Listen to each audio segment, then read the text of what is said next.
Welcome to BRK news. నేను మీ కీర్తి. ఈరోజు మనతో పాటు ఉన్నారు family counsellor, public speaker, life coach PV Rajani Rama గారు మనతో పాటు ఉన్నారు. మేడంని అడిగి మనకున్న డౌట్స్ క్లారిఫై చేసుకుందాం. నమస్కారం మేడం. నమస్తే అమ్మా. మేడం, మనం ఒకటి ఇప్పుడు చూస్తున్నది ఈ మధ్య కాలంలో హిజ్రాలని లవ్ చేస్తున్నామని చెప్పి చంపడం. ఇప్పుడు మనము రీసెంట్గా చూస్తే హిజ్రా దీపుని లవ్ చేస్తున్నానని చెప్పి తనని చంపడం ఎంతవరకు కరెక్ట్ మేడం? చంపడం కరెక్ట్ అని ఎవరో చెప్పము. అసలు అలా ఒక అన్యాచురల్ బిహేవియర్, ఆ పోకడలు ఎంతవరకు కరెక్ట్ అని మనం మాట్లాడుకోవాలి. అతనికి ఆల్రెడీ మ్యారేజ్ అయ్యిందా అవ్వలేదా అనేది మనకు తెలియదు. నవ్వేడేస్ మ్యారేజ్ చేసుకోవట్లేదు చాలామంది అబ్బాయిలు. ఇలా ఎలాగోలా వాళ్ళ నీడ్స్ని తీర్చుకుంటున్నారు. ఈ పర్టికులర్ కేసులో 4 years నుంచి ఆ దీపు అనే వ్యక్తితోటి రిలేషన్లో ఉన్నాడు. 1 కాదు 2 కాదు 4 years ఉన్న తర్వాత సెకండ్ మ్యారేజ్ చేసుకుంటాను అంటే ఈ వర్డ్ బట్టి తెలుస్తుంది అతనికి ముందు మ్యారేజ్ అయిందని. అంటే అసలు మామూలుగానే అక్రమ సంబంధాలు పెరిగిపోయాయి సొసైటీలో అని చెప్పుకుంటున్నాం. అవును మేడం. ఆ దరిద్రం సరిపోకుండా ఇక ఈ కొత్త దరిద్రాలు అన్నమాట. అవును. అంటే అన్యాచురల్, ఇదంతా కూడా అసహజమైనటువంటి జీవన విధానం నడుస్తుంది సొసైటీలో. అవును మేడం. తినే తిండి అసహజంగానే ఉంది. మాటలు, ప్రవర్తన, పోకడలు, వాళ్ళ యొక్క స్టైల్స్ ఇవన్నీ కూడా అసహజంగానే తయారైనాయి. అందులో ఇది కూడా ఒకటే. అంటే ఆల్రెడీ అతనికి ఒక వ్యక్తితో పెళ్ళయింది. పెళ్ళయిన తర్వాత ఇది రెండవసారి ఈమెని ప్రేమించాను అని చెప్పి ఈమెని ఉంచుకోవడం అంటే ఇది అబద్ధం అండి. ప్రేమ కాదు. ప్రేమ ఎందుకు ఉంటుంది? ప్రేమే ఉండదు అసలు. మనం కొన్ని కేసులు చూసాం ఇలాంటి. మనకి బయటకి తెలియనివి ఇలాంటివి చాలా ఉన్నాయి. వాళ్ళతోటి సంబంధం పెట్టుకుని తిరుగుతున్న అబ్బాయిలు కేసులు చాలా నడుస్తున్నాయి బయట. అవును అవును మేడం. ఆల్మోస్ట్ ప్రతి ట్రాన్స్జెండర్కి కూడా ఒక మేల్ జెండర్ తోటి ఉండనే ఉంటుంది. ఎందుకంటే అలా ట్రాన్స్జెండర్స్కి కావాల్సిందే అది. కాబట్టి వాళ్ళు ఆటోమేటిక్గా ఒక మగ వ్యక్తి కోసం వాళ్ళు వెతుకుతూనే ఉంటారు, రిలేషన్ పెట్టుకుంటూనే ఉంటారు. వీళ్ళు కూడా అవసరాలకి వెళ్తూ ఉంటారు, మగవాళ్ళు కూడా. దాన్ని ప్రేమ అని చెప్పి అనకూడదు. నేను అనట్ల అన్నమాట, వాళ్ళతో అనకూడదు ప్రేమ అని. వీళ్ళు కూడా ఈ ట్రాన్స్జెండర్స్ ఎవరైతే ఉన్నారో వీళ్ళు కూడా ప్రేమ అని అనుకోకూడదు. వద్దు, మీకు ఒక అవసరం ఉంది, వాళ్ళకు ఒక అవసరం ఉంది, నీడ్, అంతే. అంతవరకే చూసుకోవాలి. ఇతను ఒక స్త్రీని పెళ్ళాడి సహజమైన జీవితం, ప్రకృతి సిద్ధంగా భగవంతుడు నిర్ణయించిన జీవితం అది.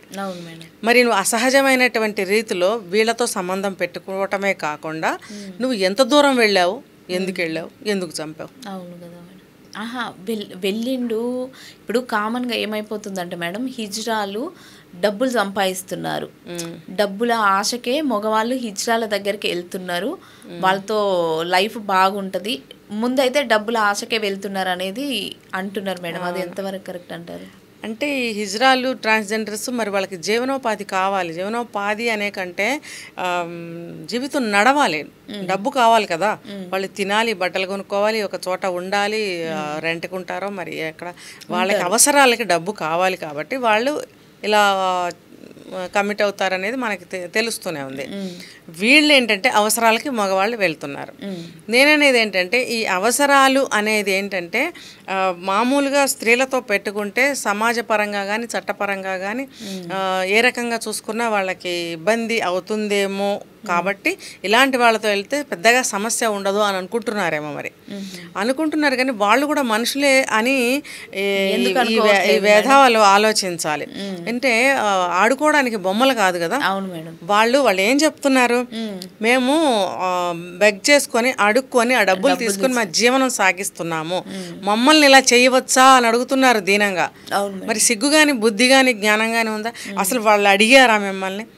మీరు అక్కడ వాళ్ళ దగ్గరికి వెళ్ళడమే కాకుండా, సంబంధాలు పెట్టుకోవడమే కాకుండా, వాళ్ళని రకరకాలుగా బాధలు పెట్టడమే కాకుండా చివరికి చంపడాలు.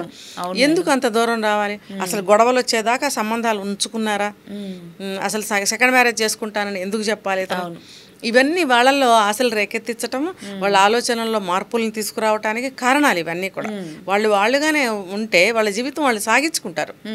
వీళ్ళు ఎందుకు వెళ్ళి వాళ్ళ వేలు పెట్టి వాళ్ళ జీవితాన్ని అనవసరంగా ఇబ్బందులు పాలు చేస్తున్నారు. ఇలా ఎప్పుడు కూడా చేయకూడదు.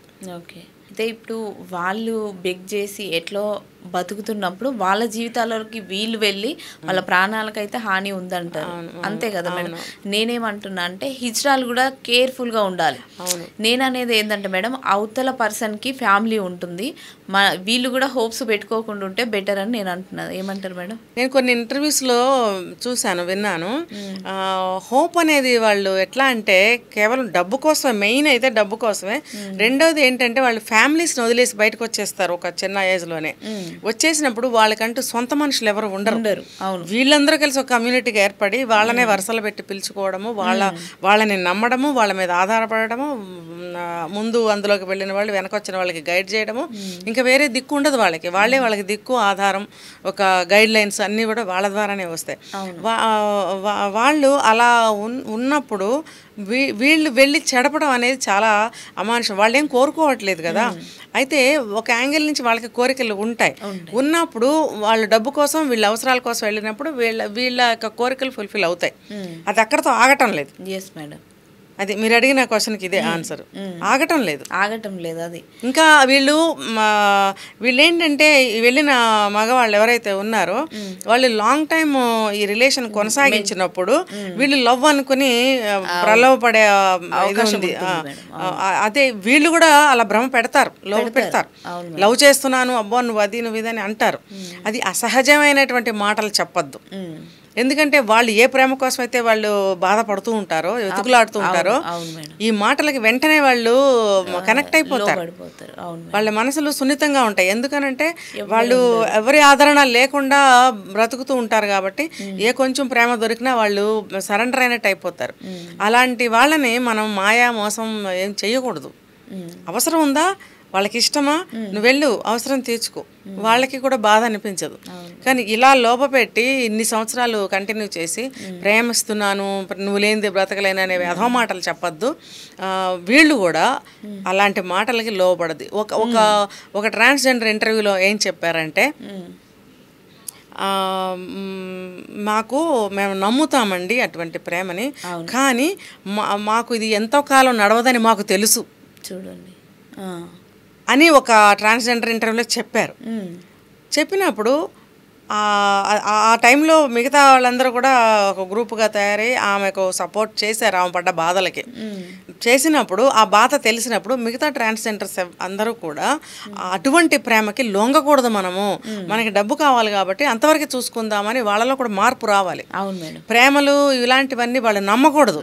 వాళ్ళు అన్నారు, మాకు ఇలాంటివి లేవండి, మాకు అదృష్టాలు లేవు, మాకు పెళ్ళిళ్ళు చేసుకునే అదృష్టాలు కానీ ఒక ప్రేమ ఎవరన్నా వచ్చి మాకు ప్రేమించారు అని మాకు ఆ ప్రేమ మాకు దొరుకుతుంది అనేది ఆశలు మాకు ఉండవండి, అసలు మాకు ఉండవు అని చెప్పారు.